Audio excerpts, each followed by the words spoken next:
अब एक ट्रेन रोक ली गई, पटरी उड़ा दी गई, लोगों को यरगमाल बना लिया गया, तो अब वो अफवाज पाकिस्तान के एहलकार और जवान ही आएंगे जो कि रेस्क्यू करेंगे। जो हमारे इन्वेस्टिगेटर्स हैं, तफ्तीशकार हैं, उनको वो सहूलतें नहीं है, उनकी वो तरबियत नहीं है। मैं पीटीआई के दोस्तों भाइयों को मुतनब्बे करता हूँ, अनजाने में भी ये काम ना करें कि उनका एजेंडा और बीएलए का एजेंडा एक नजर ना आए। अस्सलाम वालेकुम, मैं हूं आयशा नाज और आप देख रहे हैं न्यूज़ अलर्ट। मेरे साथ रुकन कौमी असम्बली और एमकेएम के रहनुमा फारूक सत्तार साहब मौजूद हैं। सर, कल एक बहुत ज़्यादा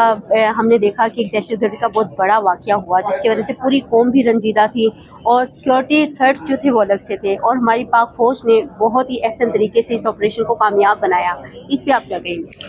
देखें, हमारी जो अफवाज पाकिस्तान है उसकी प्रोफेशनल कॉम्पिटेंसी और एफिशिएंसी पे तो मैं समझता हूँ कि किसी को भी कोई शक नहीं है। और जाहिर है कि हम भी अपनी अफवाज को, अपने फ़ौजी जवानों को फायर फाइटिंग के लिए इस्तेमाल करते हैं कि एक जगह आग लगी है तो उसको बुझाना है। अब एक ट्रेन रोक ली गई, पटरी उड़ा दी गई, लोगों को यरगमाल बना लिया गया, तो अब वो अफवाज पाकिस्तान के एहलकार और जवान ही आएंगे जो कि रेस्क्यू करेंगे, और वो फिर अपनी पेशा वराना जो तरबियत और महारत है उसको यूज़ करके लोगों को रेस्क्यू करते हैं। लेकिन अगर एक मरतबा ये बात आती है कि वो दहशतगर्दी का ख़ात्मा कर दिया, तो ये हम कैसे ये सर्टिफिकेट देते हैं कि ख़ात्मा हो गया? वो वजूहात तो मौजूद है ना, चाहे वो मजहबी मुनाफरत हो, फ़िरका वाराना जो है वो अदावत हो, या ये कि माशी नाहमवारी हो, लोगों को एक जैसा एक पाकिस्तानी शहरी के तौर पे नहीं ट्रीट किया जा रहा। सूबा सिंध में देखें जो शहरी इलाकों का हाल है, जो कराची का हाल है, इतने वसाइल मिले सूबों को और सिंध को भी, लेकिन कराची की सड़कें देख लें, कराची के इंटरमीडिएट मैट्रिक बोर्ड के रिज़ल्ट देख लें, फिर कराची में जो कोटा है रोज़गार का वो भी जाली डोमिसाइल वाले ले जाते हैं, कराची के असली डोमिसाइल वालों को नहीं मिलती। तो ये सारी बातें एक लोगों में एहसास महरूमी, एहसास बेगानगी और एहसास अदम तहफ़्फ़ुज़ पैदा करती है। अच्छा सर, हमने देखा कि खैबर पख्तूनख्वा में दहशतगर्द के वाक़यात जो थे वो बढ़ रहे थे, और उधर से बलोचिस्तान की सरहद, जो ईरान की सरहद है, वहाँ पर भी कशीदगी पाई जा रही थी, और ये खतरा तो पहले भी लाहक थे। क्या जो एक्शन प्लान है हमारा, उसको एक्टिव होना चाहिए? वो स्लो हो गया है, आप क्या कहते हैं कि उसको एक्टिव होना चाहिए दोबारा से, या कोई और नया प्लान बनाना? देखें, एक कुल जमाती कमेटी होनी चाहिए पार्लियामान की, सेनेट और कौमी से, और वो रेगुलरली नेशनल एक्शन प्लान पर जो अमल दरामद होना है, मदरसा रिफॉर्म है, फॉरेंसिक जो तहकीकात होती हैं उसकी लेबॉरेटरीज़ और उसकी सहूलतों को बेहतर बनाना, सारे सूबों में देना है, सिर्फ वो पंजाब में और कहीं पर नहीं है। इसी तरीके से जो हमारे इन्वेस्टिगेटर्स हैं, तफ्तीशकार हैं, तहकीकात करते हैं, उनको वो सहूलतें नहीं हैं, उनकी वो तरबियत नहीं है, वो हमें करना है। हमारे प्रोसिक्यूटर्स बेहतर होने चाहिए, जो फिर जो दहशतगर्द हैं उनको फिर सज़ा दिला सके, और अदालतों में जजों को और वकला को और जो गवाह हैं उनको ये गारंटी हो कि उनकी प्रोटेक्शन होगी, उनकी हिफाजत होगी।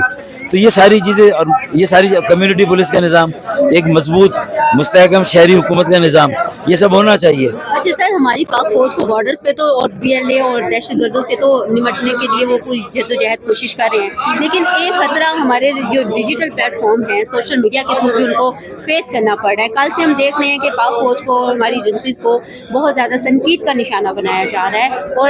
ये प्लानिंग के तहत है, और एक पार्टी को, जैसे कि हुकूमत की जानिब से कहा गया है कि बीएलए और पीटीआई की एक जुबान है। तो आप इस तमाम चीज़ों को किस तरह देखते हैं और इसको कैसे कंट्रोल कर सकते हैं? मुझे अब ये जानबूझ के कर रहे हैं या अनजाने में, लेकिन ये बहुत संगीन एक गलत काम का इर्तिकाब हो रहा है। मैंने इंडिया के वो देखे मीडिया, वो बीएलए के जो तर्जुमान कहता है, वो पीटीआई के जो हामी और सपोर्टर्स हैं सोशल मीडिया में, वो सब एक ज़बान बोल रहे हैं। तो ये जिम्मेदारी बनती है पीटीआई के जो या मुंतखब नुमाइंदे हैं, जो अपोजिशन लीडर हैं, वो तो कह रहे हैं कि हमारे प्लेटफॉर्म से ऐसा कुछ नहीं जा रहा, वो डिनाई कर रहे हैं, लेकिन फिर उनके सोशल मीडिया प्लेटफॉर्म या उनका नाम इस्तेमाल करके उसको कैसे कंट्रोल? नहीं, देखें, अगर ऐसा है तो उन सोशल मीडिया एक्टिविस्ट के खिलाफ अगर कार्रवाई हो, ठीक है ना, तो फिर पीटीआई को उनके साथ नहीं खड़ा होना चाहिए, बल्कि एक वाज़ेह तौर पर मजम्मत करनी चाहिए ना। जिस इस वाक़े की मजम्मत कर रहे हैं तो फिर ऐसे सोशल मीडिया की भी मजम्मत करें जहाँ पूरी कौम को जोड़ने, फ़ौज और आवाम को एक दूसरे के साथ जोड़ने, सियासी ऐवानों को और अवाम को जोड़ने की बात हो रही है, जो कि आज वक्त की अहम तरीन ज़रूरत है, और उसमें अगर कोई निफाक की बात करेगा, उसमें अगर कोई दरार डालेगा और उसमें कोई अपना एजेंडा लेकर आएगा, तो ये मेरे ख्याल में मुल्क मुखालिफ एजेंडा होगा, ये कोई मुल्क हिमायत एजेंडा तो नहीं होगा ना। अच्छा, आखिरी चीज़ हम देख रहे हैं कि जो हमारे ISPR की जानिब से एलामिया जारी हुआ है, उसको तो हम लोगों ने रिपोर्ट भी किया और हम मानते भी हैं, क्योंकि इदारे की तरफ से ऑफिशियली जो आता है उसी को मानना चाहिए। लेकिन एक एलामिया BLA की जानिब से भी हुआ है और सोशल मीडिया पे वो ज़्यादा गर्दिश कर रहा है, लोग उस पर भी प्रोपोगेट कर रहे हैं कि यहाँ की इन्फॉर्मेशन गलत है, वहाँ की इन्फॉर्मेशन उनको वो इंडोर्स करें कि ये ठीक हो रहे हैं। इसको कैसे काउंटर करें? देखें, जो सियासी जमातें कभी भी BLA की हामी नहीं रही, पहले तो कभी उन्होंने इस तरह खुल के हिमायत नहीं की ना, लेकिन अगर आज हिमायत कर रही हैं तो वो अपने सियासी एजेंडे को इस अफरा तफरी में हुकूमत को ही नहीं पूरे मुल्क को डिस्टेबलाइज करने के लिए काम होगा, और ये बहुत ही ख़तरनाक अप्रोच है। मैं PTI के दोस्तों भाइयों को मुतनब्बे करता हूँ, उन्हें वार्निंग देता हूँ कि वो इस काम अनजाने में भी ये काम ना करें, बहुत एहतियात करें।